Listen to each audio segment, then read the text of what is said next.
Muy buenas tardes, bienvenidas todas y todos al corte informativo del canal del Poder Judicial de la Federación. Soy Citlali Pérez y junto a Osiris Rostro, en la interpretación en lengua de señas mexicana, le presentaremos las noticias más destacadas de este viernes 27, fin de semana y casi fin de mes de junio de 2025. Quédese con nosotros, comenzamos. La Corte invalidó disposiciones de la Ley Orgánica del Poder Judicial de Zacatecas que regulaban el sistema de responsabilidades administrativas. Casos que involucran a personas indígenas o comunidades originarias deben ser juzgados con perspectiva intercultural, estableció la primera sala. Demandan aplicar adecuadamente el protocolo de Estambul para erradicar casos de tortura. Organizaciones de la sociedad civil advierten que paquete de reformas en materia de seguridad y telecomunicaciones atentan contra la privacidad de las personas. La Suprema Corte publicó la sentencia del Pleno en la acción de inconstitucionalidad 116/2022, en la que invalidó los artículos 115 y 117 de la Ley Orgánica del Poder Judicial de Zacatecas. En estos se establecían causas de responsabilidad para las personas servidoras públicas de dicho poder, así como la previsión de que el procedimiento para el fincamiento de responsabilidades administrativas graves y no graves, así como las sanciones correspondientes, sería el previsto en el acuerdo general que se emitiera. En el caso del artículo 115, el Pleno indicó que el legislador local omitió clasificar la gravedad de las conductas infractoras, lo que permitía la arbitrariedad y discrecionalidad de la autoridad, dejando en la incertidumbre a los presuntos infractores al desconocer la gravedad de las conductas, la sanción que en su caso correspondería y la autoridad que en su caso resolvería e impondría la sanción. En cuanto al artículo 117, el Pleno explicó que era violatorio del principio de legalidad en sus vertientes de taxatividad y subordinación jerárquica del reglamento a la ley, ya que la clasificación de la gravedad de la falta, así como el procedimiento para el fincamiento de responsabilidades, deben establecerse en una ley y no en un acuerdo emitido por una autoridad diversa al legislativo. La primera sala resolvió un asunto relacionado con la disputa de un terreno entre integrantes de una comunidad menonita, caso que debe ser tratado con un enfoque intercultural. Jesús Daza nos explica. La primera sala de la Corte reiteró que las autoridades jurisdiccionales tienen la obligación de juzgar con perspectiva de interculturalidad cuando los casos involucren a personas, pueblos o comunidades indígenas o minoritarias, con el fin de salvaguardar el derecho de acceso a la justicia y erradicar las conductas discriminatorias de las que históricamente tales grupos han sido objeto. Lo anterior, con el propósito de comprender si la conducta se realizó conforme a las normas y o a la lógica cultural de la sociedad particular a la que pertenece el afectado, y realizar una ponderación de derechos cuando alguna de las instituciones de los grupos minoritarios puede ser contraria a otros principios constitucionales o de derechos humanos. Ante ello, la sala revocó la sentencia de un tribunal colegiado que había amparado a una persona de la comunidad menonita en contra de la resolución de un juez civil que le ordenó devolver a dos personas que lo demandaron una superficie de terreno con sus frutos y accesorios, además de pagar una cantidad adicional por concepto de frutos civiles y gastos y costas. Esto luego de descartar la versión del demandado en el sentido de que había adquirido el inmueble mediante compraventa verbal celebrada con la comunidad a la que pertenece, además de reclamar a los demandantes la prescripción positiva del terreno. La primera sala, al revocar la sentencia impugnada, ordenó al tribunal colegiado emitir una nueva resolución en la que deberá prescindir de considerar que, en atención a las costumbres de la comunidad menonita de la que se trata, no es exigible precisar la forma en la que se celebró el acto jurídico invocado como causa generadora de la posesión, y analizar los conceptos de violación con base en lo ya expuesto, pues recordó que quien afirma está obligado a probar, y con el fin de no afectar el derecho de acceso a la justicia en su vertiente de defensa adecuada de quienes demandan la devolución de la propiedad. Con información de José Luis Guerra García para el canal del Poder Judicial de la Federación. La primera sala también determinó sobreseer, es decir, no entrar al fondo de lo planteado en 12 amparos en revisión en los que diversas empresas demandaban no les fueran aplicadas las nuevas disposiciones que regulan a la industria eléctrica, sino la anterior ley que privilegiaba el modelo de libre mercado. La sala explicó que con la reforma de octubre de 2024 en materia de áreas y empresas estratégicas, los efectos del juicio de amparo no podían concretarse, pues se modificó el modelo de política energética que, si bien permite que los particulares participen en ciertos sectores de la industria eléctrica, se modificó el enfoque de eficiencia y libre competencia, privilegiando ahora a las empresas públicas del Estado.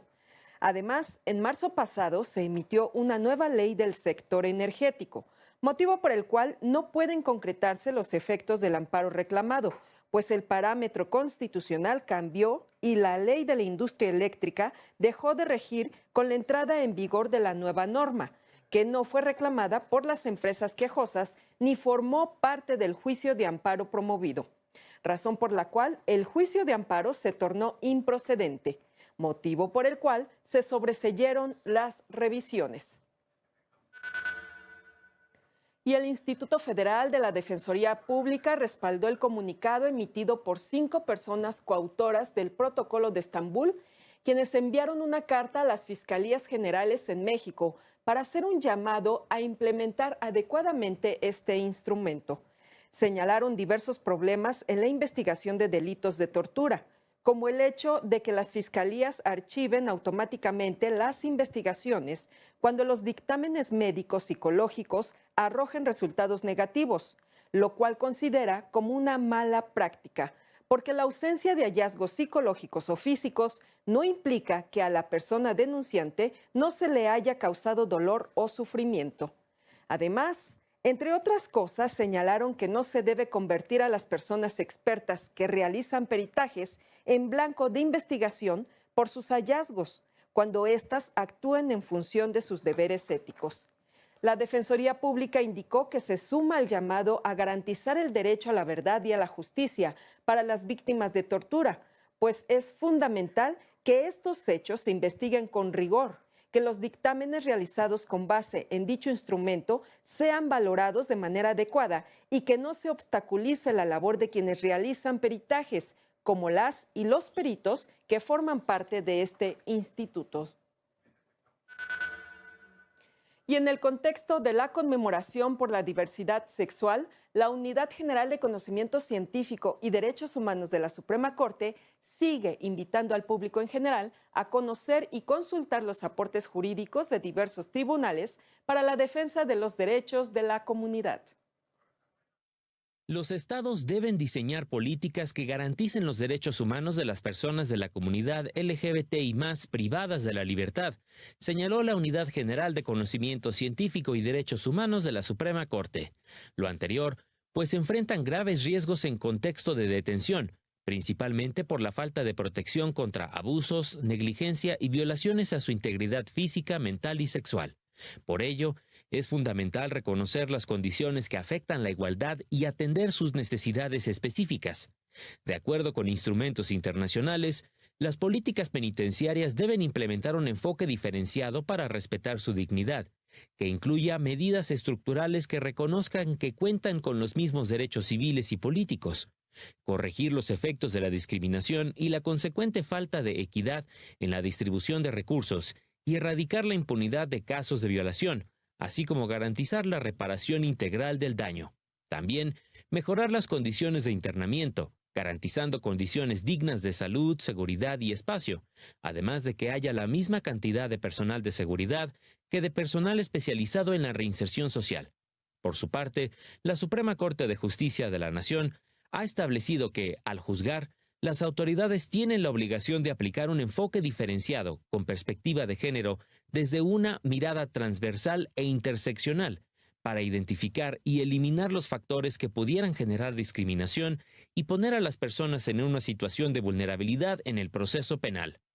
Para el canal del Poder Judicial de la Federación, Jesús Daza. Ya inició la cuarta temporada del podcast del Consejo de la Judicatura Federal, Te Escuchamos, que puedes seguir en Spotify y YouTube. En su primer episodio, la titular de la Unidad de Programas Académicos de la Escuela Judicial, Alejandra Camacho, explica los cambios que implica la transición de la Escuela Federal a una nacional. Escuchemos. Claro, ahora no es solo enfocarse en la formación, o por lo menos no necesariamente, dice la Constitución, podrá atender otros perfiles, no solamente jueces, magistrados, personal administrativo, de carrera judicial, del Poder Judicial de la Federación, sino a otros perfiles en el ámbito nacional, que abarque a todo el sistema o posiblemente a todo el sistema de justicia. Tenemos que hacer una pausa. Las 15 horas con 12 minutos, qué bueno que continúa con nosotros. La desaparición de la COFESE no representa que no haya autoridades en la materia, explicó la comisionada presidenta de la Comisión Federal de Competencia Económica, Andrea Marván Saltiel. Académicos y expertas coincidieron en que la iniciativa de reforma a la Ley Federal de Competencia Económica y de la Ley Federal de las Entidades Paraestatales ante la próxima desaparición de la Comisión Federal en la materia no deja al país sin una autoridad que pueda cumplir adecuadamente con esa función. La reforma, aunque implica una transformación relevante, aunque ha sido objeto de discusión pública como todas las demás y como todas tienen que serlo, no es una mala reforma. Es decir, es una reforma que no priva a México de contar con una autoridad capaz de realizar la función que le corresponde realizar en un mundo además en el cual estas autoridades juegan un papel muy importante. En foro de análisis de la iniciativa de reforma a la Ley de Competencia, Andrea Marván Saltiel, comisionada presidenta de la Comisión Federal de Competencia Económica, aseguró que los elementos que el nuevo órgano en la materia debe preservar son su carácter colegiado, que sea independiente técnica, presupuestal y operativamente, que tenga sanciones sólidas que disuadan prácticas anticompetitivas y las herramientas para hacerlas cumplir. El andamiaje institucional o la organización de la institución con herramientas y con sanciones y también, por supuesto, muy importante, con procedimientos en el que se pueda escuchar a los acusados, en el que se les pueda dar certeza, eso es lo que lleva a una política de competencia fuerte y a una autoridad de competencia que pueda incidir en mejorar la calidad de vida de la población. Para el canal del Poder Judicial de la Federación, Mario López Peña.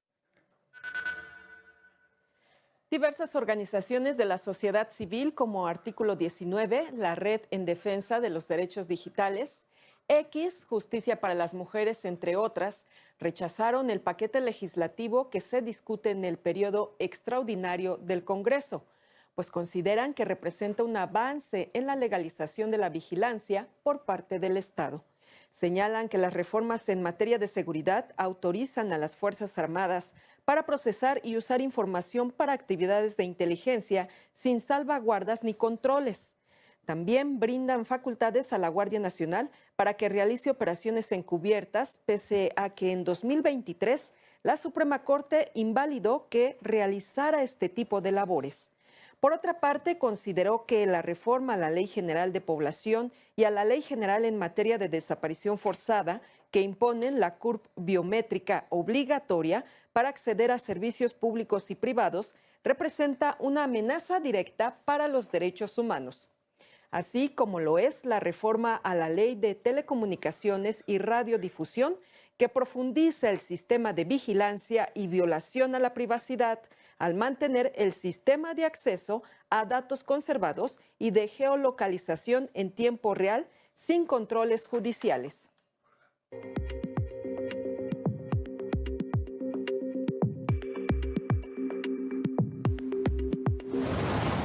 Los centros regionales de justicia penal del Poder Judicial de Nayarit recibieron 675 incidentes relacionados con delitos de alto impacto durante mayo pasado. 125 correspondieron a casos de violencia familiar. En total, se desahogaron 1.886 audiencias en el sistema de oralidad penal. El Instituto Especializado de la Defensoría Pública del Poder Judicial de Puebla brindará atención jurídica gratuita a la población en el municipio de Libre este lunes 30 de junio para orientarles en sus asuntos en materia civil, familiar, laboral, penal, mercantil, administrativa y de amparo. El Poder Judicial de Oaxaca inició un diálogo horizontal con diversas organizaciones de la sociedad civil, un ejercicio transformador donde la escucha activa y la equidad son pilares fundamentales para construir una justicia cercana a la ciudadanía. El magistrado presidente del Poder Judicial Capitalino, Rafael Guerra, hizo un llamado a las personas servidoras públicas a que retomen las labores este lunes 30 de junio. Aseguró que se les presentó una propuesta acorde con las economías presupuestales de la institución. La Sala Regional Ciudad de México modificó una sentencia del Tribunal Electoral Capitalino con la que confirmó la inviabilidad de la solicitud que realizaron habitantes de pueblos y barrios originarios para que se sometiera a consulta el protocolo para la atención de violencia política de género que emitió el Instituto Electoral Local. Lo anterior, pues no analizaron de forma completa las solicitudes presentadas por las actoras, por lo que ordenó llevar a cabo diálogos, encuentros y foros de participación para determinar si se debe realizar alguna acción o un nuevo instrumento dirigido a estos grupos. Se explica que el tribunal local debió advertir que el ISM no cumplió su obligación como autoridad del Estado mexicano de escuchar a las mujeres integrantes de pueblos y barrios originarios de la Ciudad de México como parte de su deber de prevenir las violencias que sufren en el ejercicio de sus derechos político-electorales. La Sala Regional Guadalajara confirmó la sentencia del Tribunal Electoral de Baja California, con la que validó la actuación del Instituto Estatal Electoral al dar respuesta a una solicitud de una persona que se autoadscribe como afromexicana sobre la implementación de medidas compensatorias en favor de pueblos y comunidades afromexicanas en la entidad. Indicó que la respuesta fue fundada, pues explicó sus atribuciones, los límites normativos vigentes y los plazos establecidos para definir posibles acciones afirmativas en el marco del proceso electoral 2026-2027. Escuchemos. Toda vez que, si bien el Instituto Electoral Local no estableció qué medidas implementaría o si las que propuso la actora serían procedentes o no, ello obedeció a que dependen de acciones u omisiones que aún no han acontecido. Y el cumplimiento parcial de una sentencia en materia electoral no es un acto definitivo, por lo que aún no se puede impugnar, determinó la Sala Regional Toluca del Tribunal Electoral.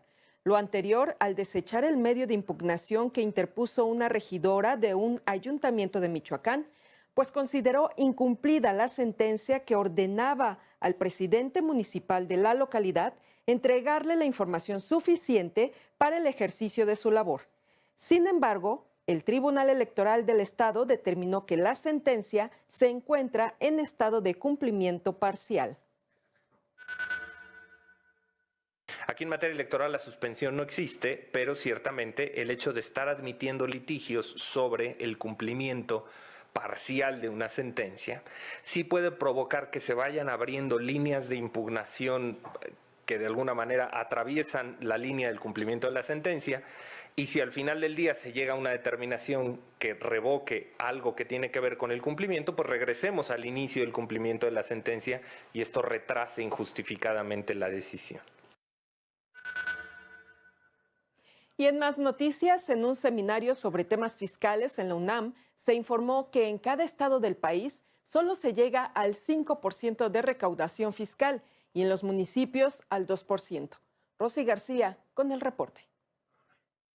La estructura tributaria en México está alejada de los principios de equidad, neutralidad y justicia, lo que limita una recaudación eficiente por parte del Estado, indicó José María Serna de la Garza al impartir la conferencia magistral Reflexión Jurídica sobre el Federalismo Mexicano. En México se recauda muy poco comparado con otros países de un nivel de desarrollo parecido, Brasil, Argentina, por ejemplo. Entonces, el sistema no recauda lo que tiene que recaudar, no alcanza al sector informal.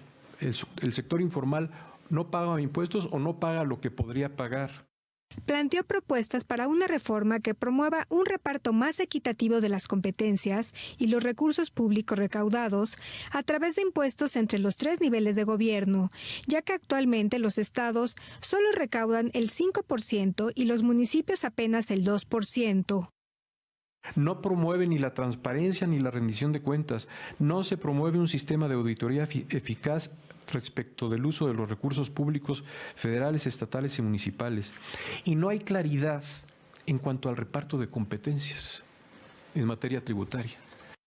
Por otra parte, el investigador emérito Diego Valadez, al hablar sobre federalismo fiscal, expuso los retos que enfrenta la hacienda pública local ante las limitaciones impuestas por un modelo centralista y subrayó la importancia de proponer mecanismos institucionales que garanticen la autonomía financiera de los estados y municipios sin comprometer la responsabilidad fiscal y la transparencia.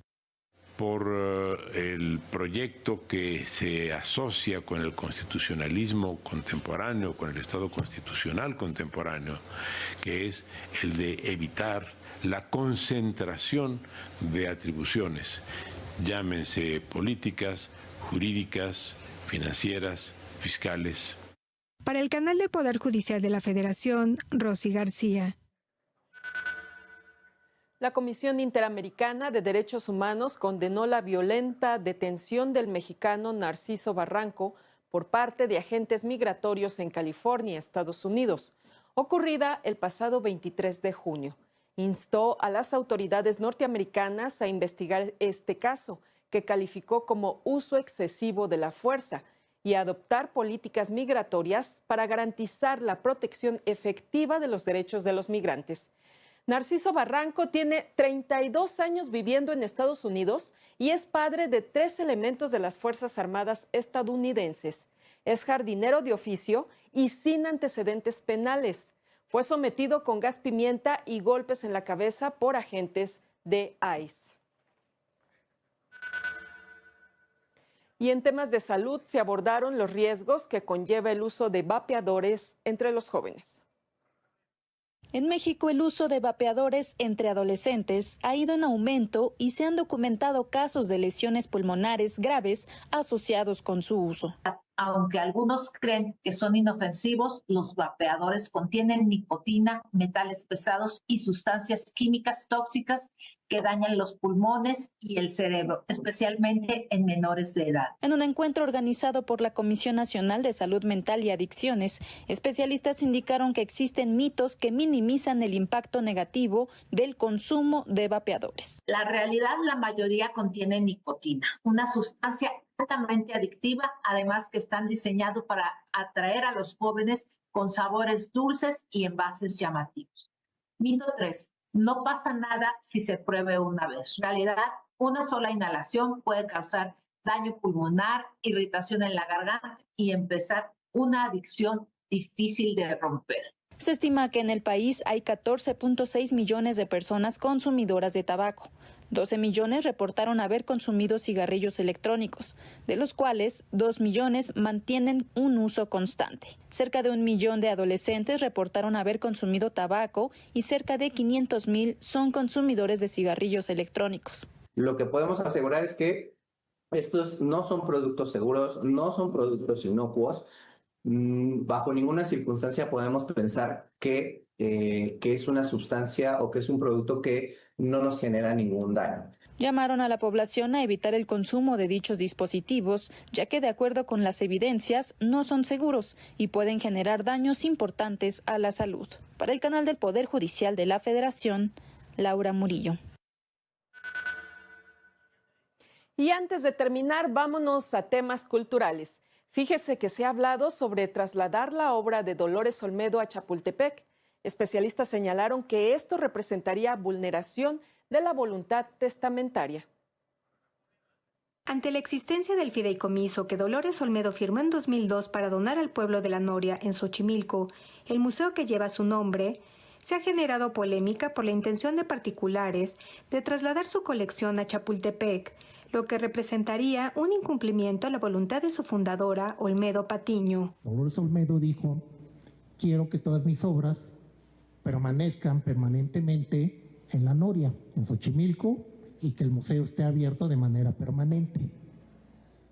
Cosa que no se ha cumplido desde el 2020, cuando se cerró por la pandemia, pero después ya no se abrió. Durante la mesa de análisis Revocar lo irrevocable, el historiador Edgardo Bermejo indicó que despojar a la ciudadanía de este recinto cultural, que resguarda obras de Frida Kahlo, Diego Rivera y más de 3,000 piezas de arte popular y prehispánico, significaría una pérdida irreparable para la identidad cultural de la zona.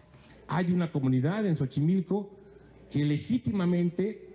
a la que legítimamente, por muy distintos lados, tanto por el jurídico del que vamos a hablar, pero también por el lado histórico y ético y comunitario, les pertenece un museo y lo que hay en él es parte de su entorno comunitario. El jurista Luis Roberto Cacho alertó sobre una posible vulneración de la voluntad testamentaria, ya que la coleccionista Dolores Olmedo destinó su patrimonio a la conservación y difusión del arte mexicano en un espacio digno y permanente. Y es indubitable que esa era la voluntad de la señora Olmedo. En principio es irrebatible. Nadie puede dudar de que esa era la voluntad de la señora Olmedo y que el notario no solo recogió esa voluntad, sino que la asesoró legal y debidamente. Para el canal del Poder Judicial de la Federación, Rosy García. Pues ahí la información de Rosy García. En tanto, nosotros ya nos vamos, pero lo invitamos a que se mantenga informado sobre el quehacer del Poder Judicial en el fin de semana.